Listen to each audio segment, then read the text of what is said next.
Have you ever noticed that the moment you decide to sit quietly, everything inside you becomes louder? The memories you avoided, the fear you postponed, the sadness you covered with noise.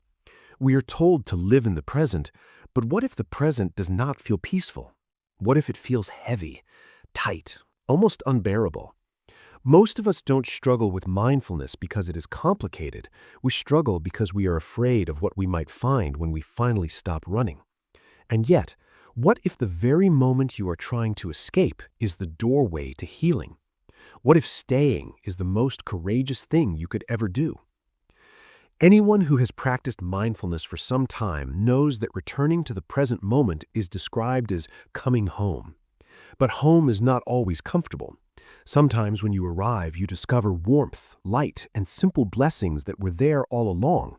The sound of the wind, the weight of your body breathing, the quiet miracle of being alive. When you bring your attention back to your in-breath and gently feel your chest rise, something subtle happens. Your mind and body reunite. You are no longer scattered in regrets or projected into imagined futures. You are here. And in this here-ness, there are often countless conditions for well-being that we habitually overlook. The fact that you can breathe without assistance, that your heart beats faithfully, that the sky continues above you whether you notice it or not. These are not small things. They are quiet foundations of joy. With even a little awareness, gratitude begins to arise naturally, not forced positivity, not denial of pain, just recognition. When awareness illuminates the present, it also illuminates the many elements that sustain you.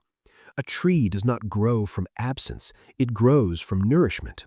In the same way, your capacity for peace grows when you learn to recognize what is already supportive in this moment. A single conscious breath can generate a small island of stability. A gentle half-smile can soften the nervous system.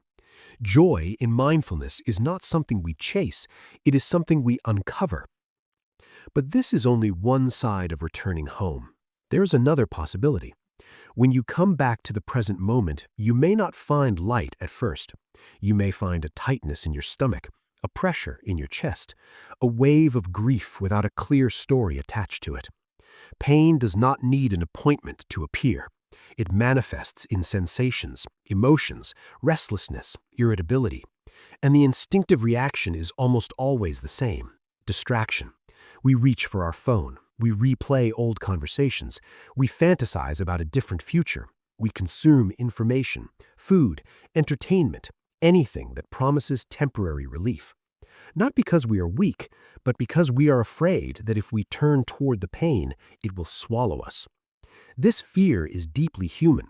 Somewhere along the way, we learned that suffering is an enemy, that uncomfortable emotions must be eliminated as quickly as possible. So when sadness arises, we suppress it.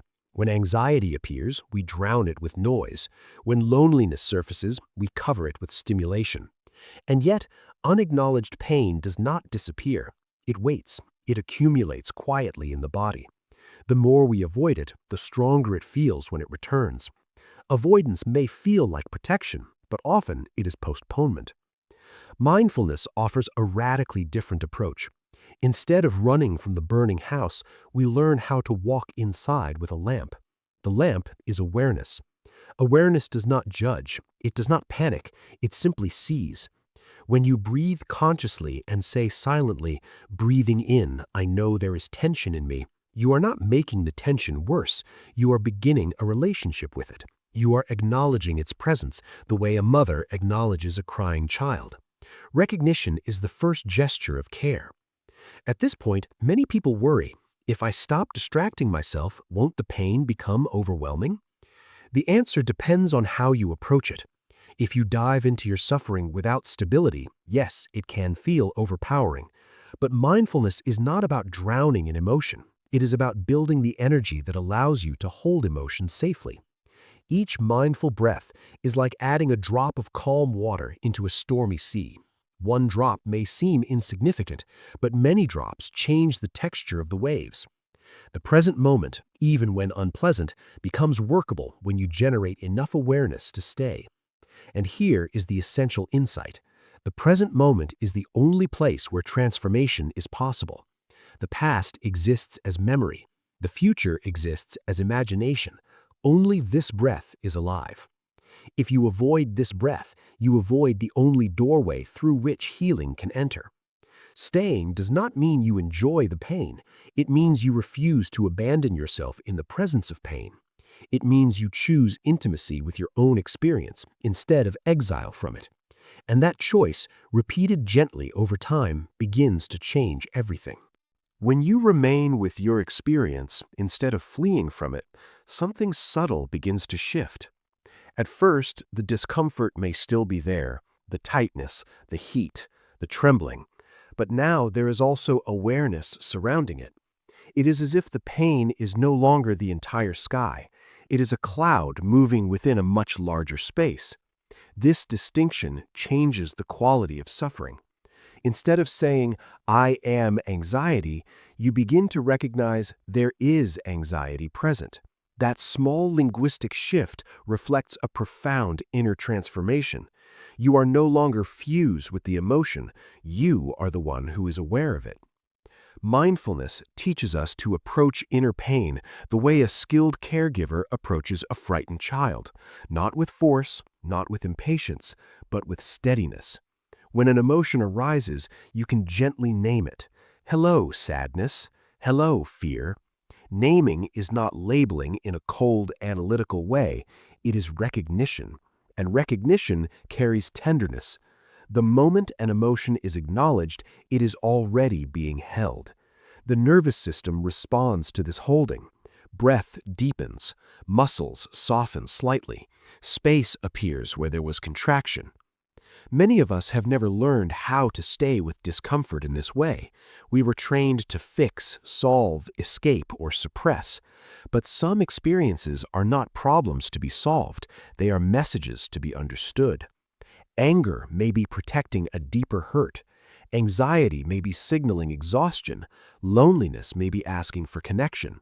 When we immediately silence these signals through distraction or consumption, we lose the opportunity to understand what they are trying to communicate. Mindfulness does not eliminate emotion, it illuminates its roots. This is why conscious breathing is so central.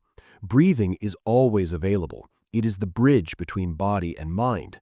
When you bring attention to the breath, you anchor awareness in something stable and rhythmic. Breathing in, I know I am breathing in. Breathing out, I release. These simple phrases may seem almost too simple, but their power lies in repetition. Each breath strengthens the muscle of presence, and with stronger presence, you are better equipped to sit beside your pain without being overwhelmed by it. Walking meditation extends this practice into movement. Each step becomes deliberate. Each contact of the foot with the earth becomes an affirmation. I am here. The ground supports me. Even when the mind is turbulent, the body can teach stability. The earth has carried countless storms. Your steps, taken with awareness, reconnect you to that quiet resilience. Instead of pacing in agitation, you walk as if you are kissing the earth with your feet, allowing each step to absorb some of your restlessness. Gradually, you begin to see that suffering is not a solid block. It is composed of many elements, sensations, thoughts, memories, interpretations. When awareness shines steadily, these elements reveal their impermanent nature. A sensation intensifies, then fades.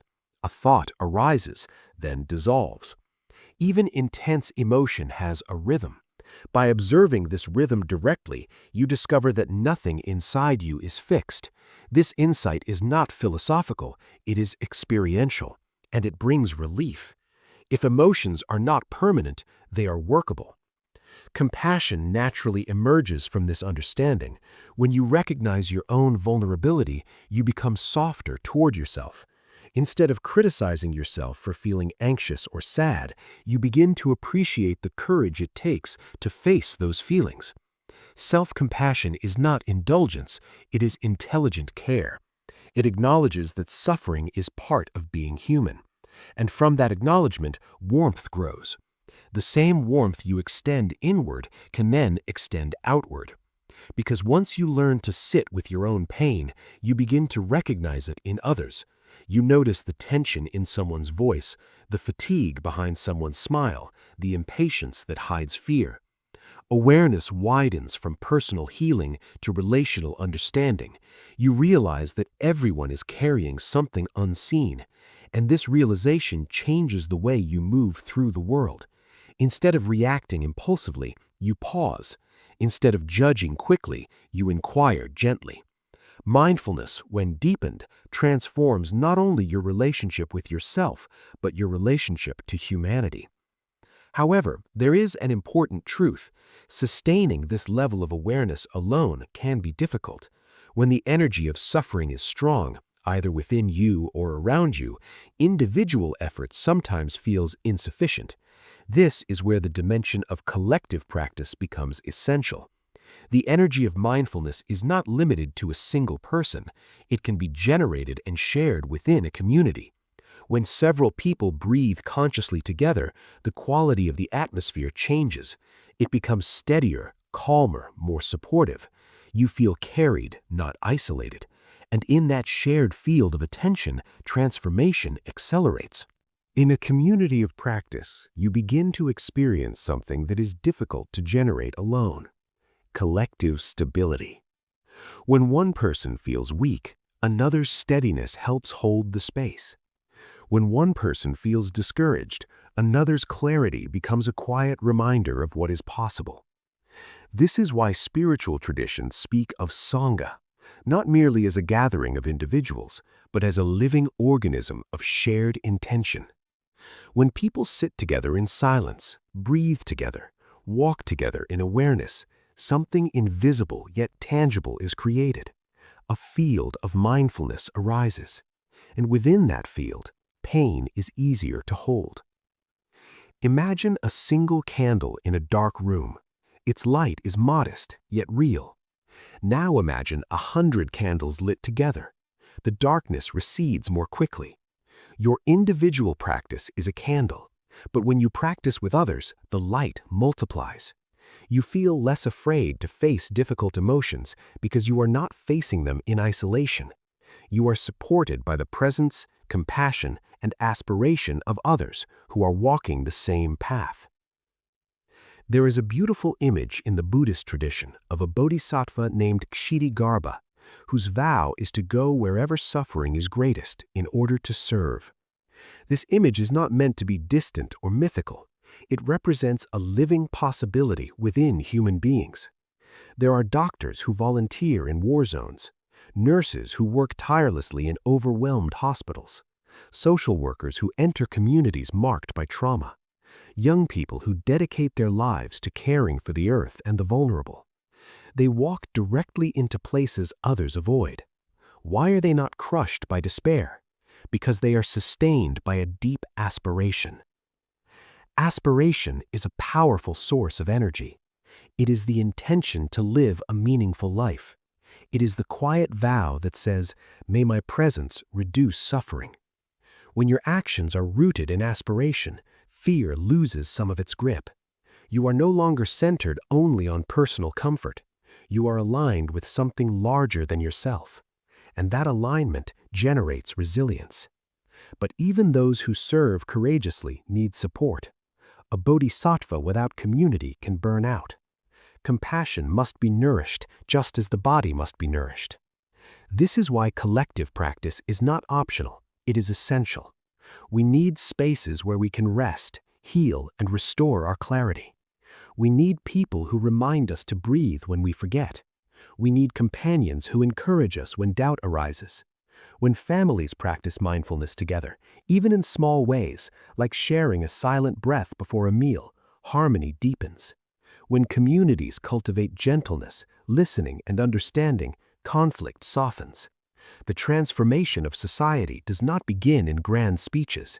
It begins in the quality of attention we bring to each moment and to one another. And here is something profound. When compassion is strong, you are protected. Not because suffering disappears, but because you are no longer resisting reality. Resistance exhausts. Acceptance strengthens. When you can look directly at pain, your own or the world's, and respond with understanding instead of fear, you become stable in the midst of instability. You become like a tree with deep roots. Storms may shake your branches, but they do not uproot you. So the next time the present moment feels unbearable, consider the possibility that it is inviting you into deeper courage. Instead of escaping into the past or projecting yourself into the future, pause, breathe, feel your body. Acknowledge what is there. You do not need to solve everything at once. You only need to stay for this breath, then the next, and the next. In doing so, you are not only healing yourself, you are contributing to a more mindful, compassionate world. If this reflection resonated with you, I invite you to continue practicing with this community. Subscribe to the channel so we can keep exploring these teachings together. Leave a like if this message supported you, and share it with someone who may need a gentle reminder that staying present, even in difficulty, is an act of profound strength. Your engagement helps this space grow, and together we can cultivate more understanding, more compassion, and more peace in the world.